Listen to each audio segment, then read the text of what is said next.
In October 2011, 27-year-old Tom Boddingham of Ilford, Essex placed what he believed was a straightforward online order with UK novelty retailer Monster Slippers. He selected their popular gorilla head design in two sizes, 13 for his right foot and 14.5 for his left. The confirmation screen showed both sizes correctly, and Tom assumed he'd soon be padding around in his new furry footwear. Unbeknownst to him, a decimal point error occurred in the data sent to the manufacturer's facility in China. Instead of 14.5, the spreadsheet read 1450, prompting the production team to interpret the request as one giant display slipper rather than a wearable pair. The factory went ahead and built it to spec.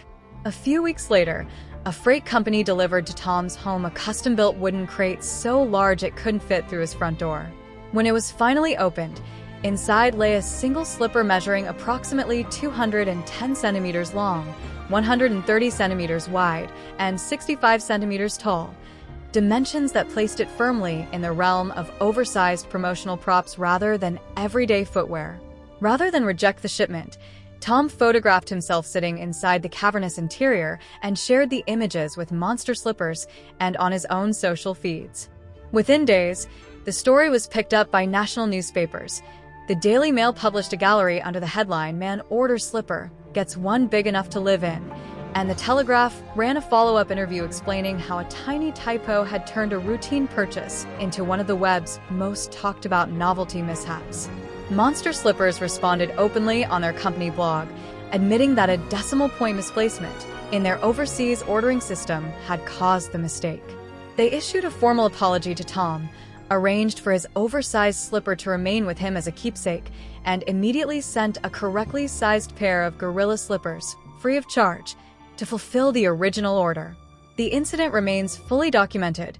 Shipping records confirm the crate's dimensions. The company's blog post detailing the error is still live, and multiple reputable outlets archive their coverage online. Monster Slippers now references the episode in customer communications as a cautionary example of how even well-tested systems can fail when data isn't double-checked. Today, Tom's 7-foot slipper stands in his living room as a tangible reminder that small mistakes in the digital age can produce outsized results. The tale continues to circulate on blogs and in retail industry case studies, always rooted in these verifiable facts: a decimal point went astray, a factory built what was asked, and a retailer honored its promise, turning a simple order into one of the most unmistakably true viral moments of the early 2010s. Moral of the story: always double-check your decimal points, unless you're secretly hoping to become the proud owner of a slipper so big it needs its own zip code. Subscribe for more.